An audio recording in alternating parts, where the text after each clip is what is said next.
Throughout Star Wars' long history, there have been dozens of complex characters.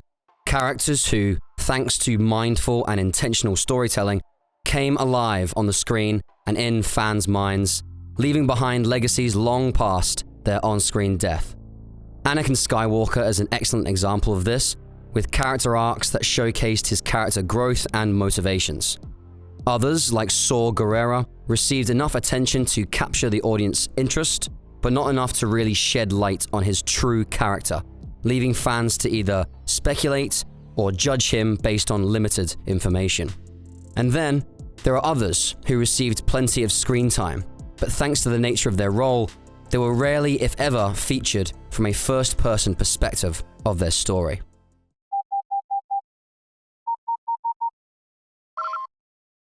Attention, Sergeant on deck! Darth Maul is perhaps the best example of such a character. Featured in one movie, 4 seasons of The Clone Wars, and 4 seasons of Rebels, Maul is the character with the lowest on-screen time to first-person perspective ratio in the series. What this results in is a character whom we can say we know well, but might not necessarily understand. Beyond his very memeable rivalry with Obi-Wan Kenobi, many fans might not be aware of how truly complex a character he was. With Maul, the writers tried and succeeded in creating a character with a multi-layered and multifaceted personality and drive. In many ways, what Maul truly was is misunderstood, and that was mostly the intent behind the way he was written. Maul's character is the personification of dichotomy. One surface layer that seems to be all you need to know about him until you peel it back and realize that wasn't the entire point of his character at all. In today's video, we'll be looking at both those layers, Maul the villain and Maul the victim, and bridging the gap between these two seemingly contradictory characterizations. Before we get into the meat of the matter, let's take a look at the sources we'll be looking at today. Ever since his first appearance in Episode 1, The Phantom Menace, Maul has been incredibly popular with the fans, so it's no real surprise that the writers tied him into a dozen other films, novels, series, and comics. For today's video, we'll be looking at the 3 canon sources that give him the most screen time: Episode 1, The Phantom Menace, Star Wars The Clone Wars, and Star Wars Rebels. Although he appears in many other sources, we'll be focusing on these 3, since they follow a pretty consistent character depiction. Too many different sources give too many different characterizations, and Maul is already a very complicated man. As it is, these 3 sources are more than enough to depict Maul's tragic life, from his time as Sidious's pawn to his final moments in Obi-Wan's arms. In every source he has ever appeared in, Maul has been characterized very clearly as a villain. In his first ever appearance in Episode 1, he only has 2 brief lines of dialogue. He is there to show up, attack our heroes, and murder Qui-Gon Jinn before being slain himself. This sequence takes up very little on-screen time, but it's more than enough to cement him in our minds as an antagonist and a villain. This portrayal of Maul doesn't change in his subsequent appearances, except for 1 episode in The Clone Wars and 1 in Rebels, but we'll get to those later. From The Clone Wars to Rebels, he's shown as a scheming, backstabbing manipulator, and in many ways, this is an entirely accurate picture. Maul was absolutely all of those things, and they're pretty obvious to anyone who's seen any Star Wars content. So we won't bore you with the details of every instant he was evil or orchestrated some bad news for our heroes. Instead, we'll focus on outlining the shape Maul's villainy is shown to take. There are 2 essential components that make up Maul's villainous motivations: a lust for power and a lust for revenge. Rather than be separate motivations, they both intertwine and interconnect with one another throughout the series. To start with, his lust for power started in his childhood. Those of you who watched our video on the tragedy of Maul's life will remember that from a young age, Darth Sidious took Maul under his wing and trained him brutally to become his Sith apprentice. What Sidious instilled in Maul, much as he would do later to Anakin, was a sense of destiny. Maul, Sidious promised, was destined for greatness, for power. He was powerful, and with Sidious's help, he would fulfill his destiny, destroy the Jedi Order, and rule the galaxy at his side. When we first see Maul in Phantom Menace, he is only there to fulfill his destiny as he believes it to be. He is there to destroy the Jedi and take the first step towards supporting the Dark Lord of the Sith in taking over the galaxy. The reason Maul barely speaks, the reason he is shown as calm and confident is because, in that moment, he is. Maul is shown as arrogant because, in that fight, he was consumed by the notion of his own destiny, and by default, that led to an arrogance that he could never lose. It was his destiny to win, and so he can never conceptualize an outcome in which he loses. As a consequence, his subsequent defeat by Obi-Wan rattles his mental state more profoundly than anything else could. Humility is the opposite of arrogance, after all, and nothing humbled more than being bisected at the hands of a Padawan, of all people, an adversary that wasn't worth his caution or respect. Following his recovery thanks to Savage Opress, it would seem that his devastating loss only added fuel to the fire for both of his core motivations. First, Maul didn't lose his obsession with power. If anything, it only seems to have gotten stronger. From Season 4 of the Clone Wars and onwards, he is shown plotting and scheming to establish a power base. He manipulates his way into an alliance with Death Watch, and from there, he begins establishing a power base called the Shadow Collective, composed of all sorts of underworld elements.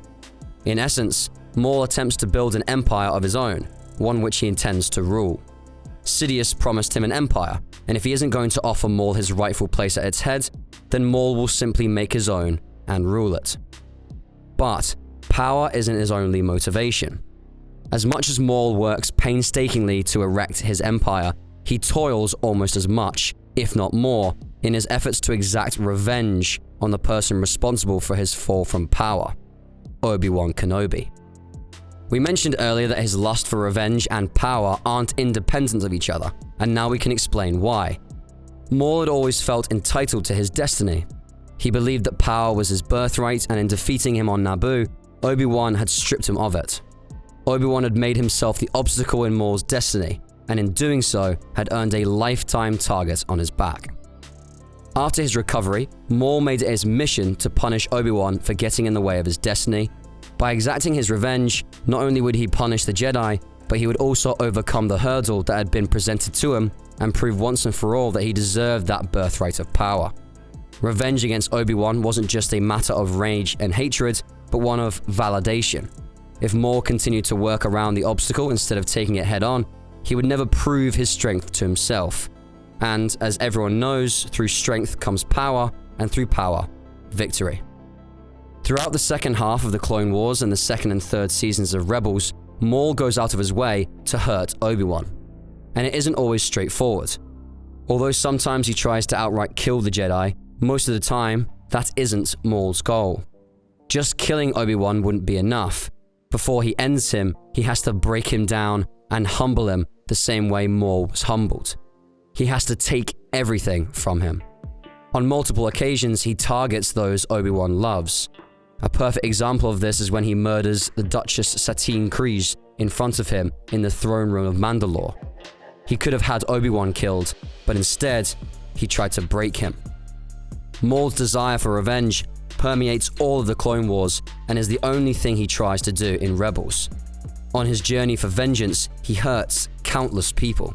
Some close to Obi-Wan, some not, and there is no doubt that we're supposed to dislike him for it. In combination, these two core character motivations send a very clear message to the viewer, especially to a younger audience, which was the Clone Wars and Rebels target demographic.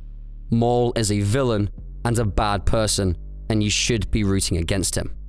Those statements are entirely true, but they're not the full picture. In fiction, just as in real life, people are never all good or all bad. Life isn't black and white, and in order to get a clearer picture of it, we need to look for the myriad shades of grey in between. To most, it isn't a strange concept that trauma and suffering can often lead to villainy. It's a trope we've seen many times before in fiction, where a character with a tragic backstory went down the path of evil. Even in the real world, it's pretty well known as an idea. People talk about bullies in childhood and how they were likely lashing out, not because they were inherently bad people, but because they themselves were hurt and were only trying to redirect that hurt onto others. When someone is suffering, it is often the case that they feel powerless to improve their situation. Powerlessness leads to a strong desire for control, or at least the illusion of it. In an effort to gain control over the world around us, we lash out at those we can hold power over, and in doing so, we try to make ourselves feel better. That's why bullies always target those they see as weaker than themselves. This is all a rather long-winded way of saying that fairly often, someone who has chosen villainy isn't doing so because they're evil, but because they were a victim first. Important to note here is that this doesn't work the other way around. Just because someone was a victim, it doesn't mean they will become villains. That said, there's a thing called the cycle of abuse for a reason, and getting into it goes beyond the scope of this video. Back to Maul. There is no doubt that he was an antagonist through, and thanks to his actions, direct or indirect, thousands if not more suffered. He is portrayed as someone with evil motivations, but that doesn't necessarily make him evil himself. In this section, we're going to argue in favor of Maul's less obvious side, that of the victim. The writers of Star Wars did a truly wonderful job of giving Maul's character a subtle subtext that makes his character so much more interesting than a cookie-cutter bad guy. This is true for most Star Wars characters, to be fair. Even Count Dooku has nuanced motivations for everything he does. But with Maul, there's a beautiful symmetry to that often goes overlooked. Just earlier, we mentioned that Maul's lust for power and revenge were the two core motivators behind his villainy. Simultaneously, they're also the hidden cause of his trauma. Let's go back to the beginning. As we mentioned, Sidious took Maul on from a young age and trained him. However, this wasn't a fun Sith summer camp. Maul was completely isolated, subjected to brutal training at the hands of his droid caretakers. The only sentient being he ever had contact with was Sidious, who never showed him any form of kindness. For years, Sidious had hyped him up as his Sith apprentice. Together, Sidious promised him that they would reclaim the galaxy from the Jedi and rule it as master and apprentice. For years, Maul did his master's bidding, killing his enemies and preparing the way for the return of the Sith. Sidious's promises had made him eager to reveal himself to the Jedi, but soon after that day came on Tatooine, he met his demise at the hands of Obi-Wan Kenobi on Naboo before his conquest of the galaxy had even properly begun. In truth, however, Maul was never destined to rule the galaxy, much less at Sidious's side. Maul's entire life up until that point had been a lie. He was never a Darth, nor was he an apprentice, and as at the same time, Darth Sidious was himself the Sith apprentice to Darth Plagueis under the rule of two. Maul had never been anything more than a talented assassin, trained only in the art of murder, and intended to be thrown away once he had outlived his usefulness. This had always been Sidious's plan. Indeed, after Maul's convenient death on Naboo, Sidious moved on in a matter of weeks to claim Darth Tyrannus as his new Sith apprentice. Count Dooku, as he came to be known, was far more fitting in the role. He was a true demagogue and politician, yet skilled in the Force and lightsaber. A perfect apprentice. For now. Had Maul survived his encounter with the Jedi on Naboo, Sidious would have disposed of him soon, if not immediately after his triumphant return. If he chose not to kill him himself, perhaps Sidious would have used him to lure Dooku to the dark side, as Maul had murdered his beloved Padawan, Qui-Gon Jinn. Whichever way Sidious would have chosen, the end result would have been the same. Maul was a useful pawn, but he had outlived his usefulness and couldn't be permitted to live. But Maul didn't know that. His entire life, he had believed himself a valuable asset to his master, the rightful apprentice to the Dark Lord of the Sith. He had been promised power, glory, and dominion over the galaxy, and, raised in that environment as he had been, he was taught it was his Force-given right. And then Obi-Wan snatched that future away from him. You can imagine the sort of effect something like that might have on a person. Earlier we said his defeat humbled Maul, but in truth it goes far deeper than that. Maul's defeat on Naboo is the moment when his mask slips. Up until then, he had been the arrogant villain we were always meant to see, but after, his real character motivations shift completely. What his defeat is at its core is an incredibly traumatic event. We've all heard about trauma. In today's ever more mental health aware world, we're all starting to recognize how past trauma can affect our perception of the world, our motivations, and our behavior. For Maul, losing to Obi-Wan dealt him a double blow and destroyed his image of both himself and the world around him. On a physical level, Maul was essentially crippled for over a decade. He lost his entire bottom half and had to crawl on the ground until he could find some prosthetics to attach himself to. And we say attach himself to because we doubt Maul's first choice was a half-spider centaur thing that was more monster than man.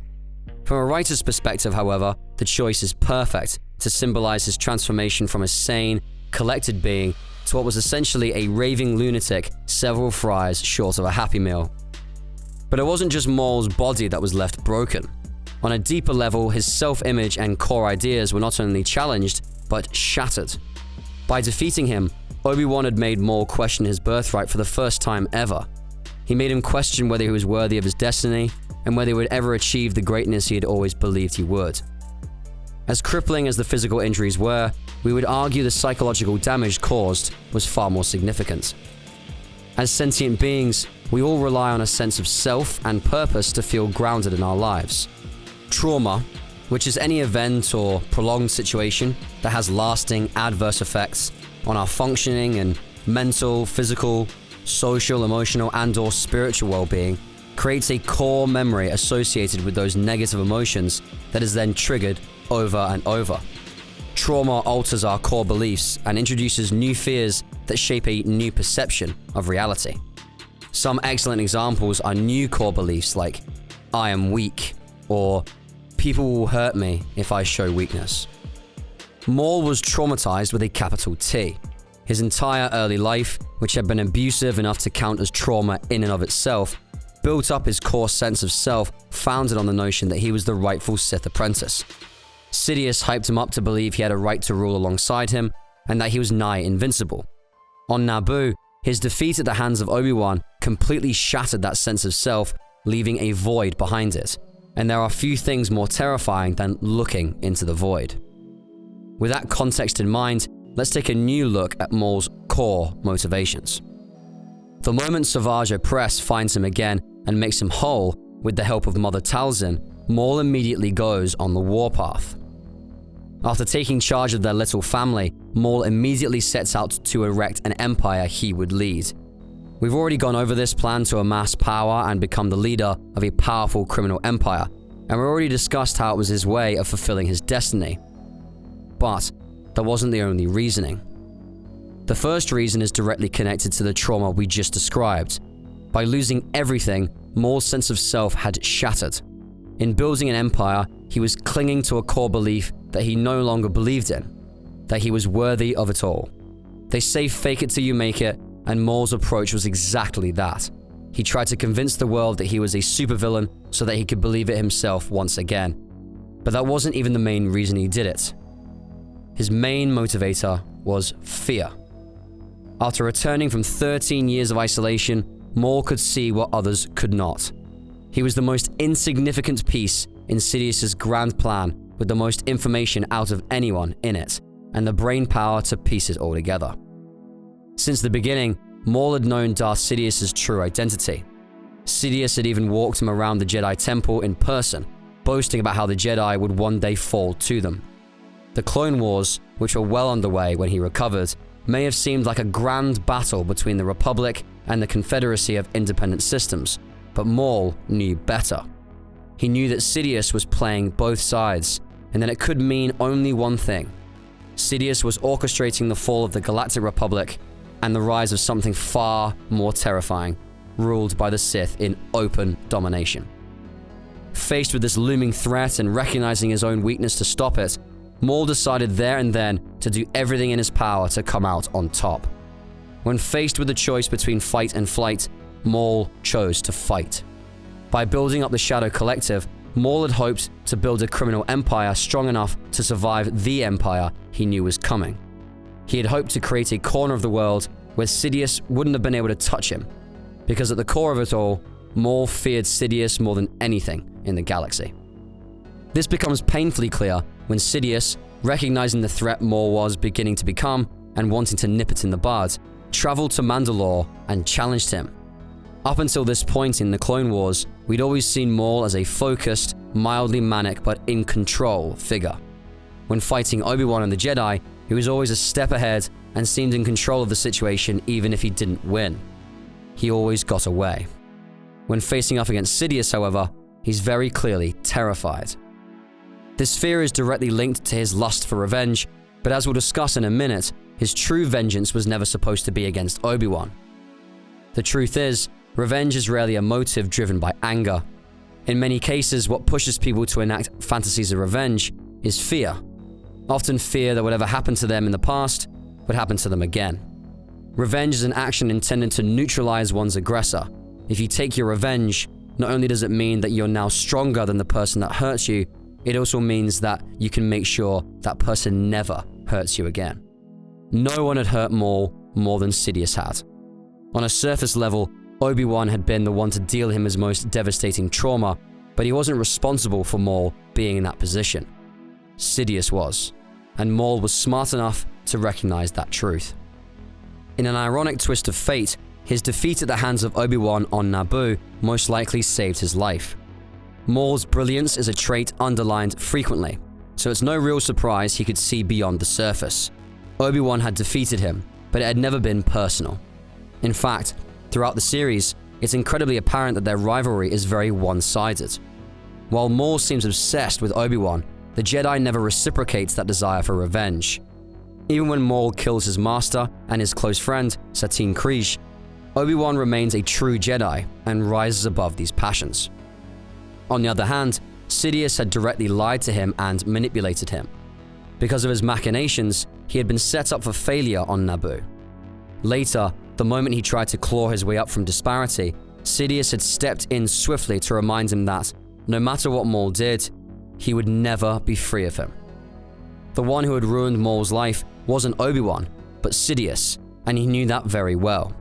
However, he was also painfully aware that he didn't stand a snowball's chance in hell of ever hurting Sidious back. He could never have justice for himself, but he craved it nonetheless. That's why he propped Obi-Wan up as his rival. In pursuing Obi-Wan, he allowed himself to feel as if he was getting justice for himself without actually destroying himself by challenging Sidious directly. Maul had always wanted revenge, it was just never about Obi-Wan. That said, two separate occasions subvert this pattern, and they're the two episodes we mentioned earlier. In episode 10 of the final season of the Clone Wars, Maul comes face to face with Ahsoka in the throne room of Mandalore. Although he initially states he had been hoping for Obi-Wan, he nevertheless proceeds to basically tell Ahsoka everything in what has to be the greatest villain monologue in the saga. We were both tools for greater powers. I am here to bring you to justice. Justice is merely the construct of the current power base. A base which, according to my calculations, is about to change. And Darth Sidious is behind it? He is behind everything. In the shadows, always, but soon, very soon, he will reveal himself. With your help, the Jedi can stop Sidious before it's too late. Too late? For what? The Republic to fall? It already has, and you just can't see it. There is no justice, no law, no order, except for the one that will replace it. The time of the Jedi has passed. They cannot defeat Sidious. But together, you and I can. Every choice you have made has led you to this moment. Maul proceeds to explain how, to thwart Sidious, they need to take out Anakin, which Ahsoka at the time is incapable of agreeing to. But Maul tried. Even if it meant teaming up with his rival, he was desperate enough to try and take the fight to Sidious directly.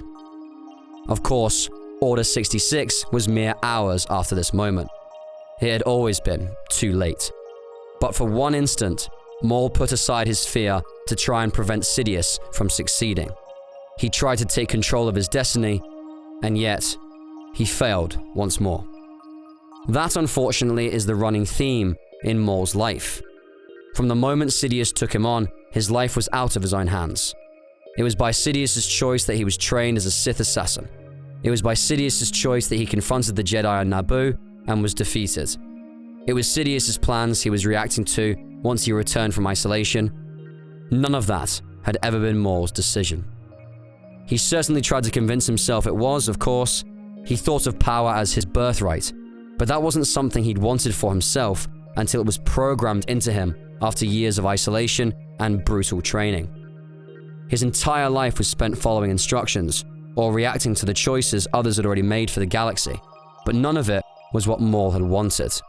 Because there was only one thing Maul truly wanted, and was doomed to never have: companionship. As a Zabrak, Maul was biologically predisposed to a need for family. From what we've seen of the Dathomirian Zabraks, they had an incredibly powerful sense of community. They considered each other family, regardless of blood relation, and supported one another through anything. Savage Opress, for example, drops everything to track down and save Maul the moment he heard his brother was still alive, despite not having seen him in decades. Companionship was something innate to the Zabrak that they craved, and Maul had been deprived of it nearly his entire life. When Sidious trained him, he had intentionally isolated him. In that environment, he could poison his mind, shape him into precisely the tool he wanted him to be. But, as a side effect, it robbed Maul of any hope he ever had to form real connections again. And it's pretty clear he craves them. He defends Savage Opress and refers to him as brother, and later he tries incredibly hard to bring Ezra Bridger into his company and make him his apprentice. He needs someone near him, someone to call family, but he's no longer able to be family to someone. Early on in their relationship, Maul corrects Savage when he calls him brother. Instead, he establishes a new dynamic between them, one of master and apprentice. Similarly, when he's trying to corrupt Ezra, he keeps trying to bring him in as his apprentice. And that's because, thanks to Sidious's teachings, that's all he knows. The rule of two states that there is one master and one apprentice. That Maul sees the world solely through this lens is extra tragic, as his master had been the apprentice and the place he believed he had in his hierarchy was a lie. But by isolating him and making him his apprentice, Sidious raised Maul, so the only way he perceived relationships was through the lens of hierarchy and authority. Maul was incapable of accepting someone as an equal, and thus, he was never able to be truly close to someone. That is the true tragedy of Darth Maul. The one thing he actually wanted, he could never have, and the things that were never his desires were the things he spent his life pursuing. For his entire life, Maul was a slave to the choices of others, and their decisions were what controlled his own. With one single, powerful exception. Episode 20 of Rebels' third season has us return to Tatooine. Through some impressive manipulation, Maul has succeeded in manipulating Ezra into coming to Tatooine and leading him straight to Obi-Wan Kenobi, who is looking over Luke Skywalker. For the first time in 17 years, the two former rivals face off against each other. Look what has become of you. A rat in the desert. Look what I have risen above. I have come to kill you, but perhaps it's worse to leave you here, festering in your squalor. If you define yourself by your power to take life, your desire to dominate, to possess, then you have nothing. And what do you have?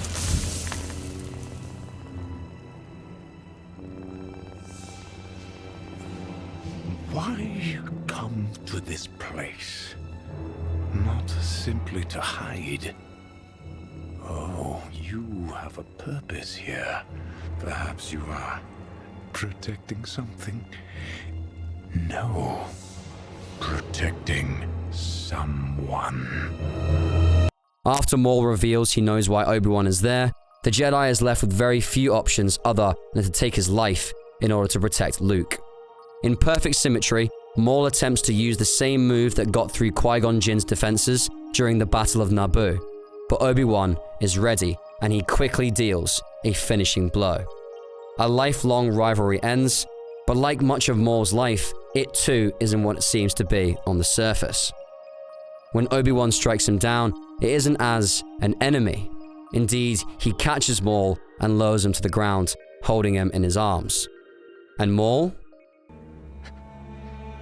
Tell me, is it the Chosen One? He is. He will avenge us.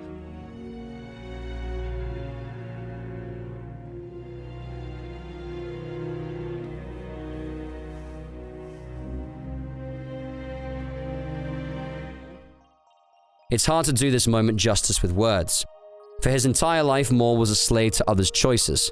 The only choice he was ever able to make for himself was the way he died, and he chose for it to be at the hands of his old nemesis. A nemesis who had been as much of a victim of Sidious as he had been. Of all the ways he could have chosen to die, Maul believed Obi-Wan, a fellow survivor and victim, was the only person worthy of killing him. Not only because they had suffered together, but because, as we said earlier, their rivalry had never been personal. Unlike Sidious, who hurt him intentionally, Obi-Wan only ever did what was necessary. And to Maul, that made all the difference. In the end, Obi-Wan not only gave him the peace of a physical death, but also peace of mind. Peace in knowing that their mutual enemy, Sidious, was going to face justice for what he had taken from them both. And with that knowledge, Maul was finally able to let go of all the pain and suffering he had endured and fought through. He found peace. Darth Maul died in the arms of a friend, a free man. Villain, victim, antagonist, anti-hero. Many labels fit Darth Maul's turbulent character, but none of them quite fully sum up the complexities of his life and death. In this video, we did our best to paint a picture better writers than us took 7 seasons to illustrate, but we hope we were able to do it justice. In the end, do you believe Maul was more villain than victim? Do you feel sympathy for him just like Obi-Wan did, or will you forever hate him for all he did? Let us know your thoughts in the comment section below.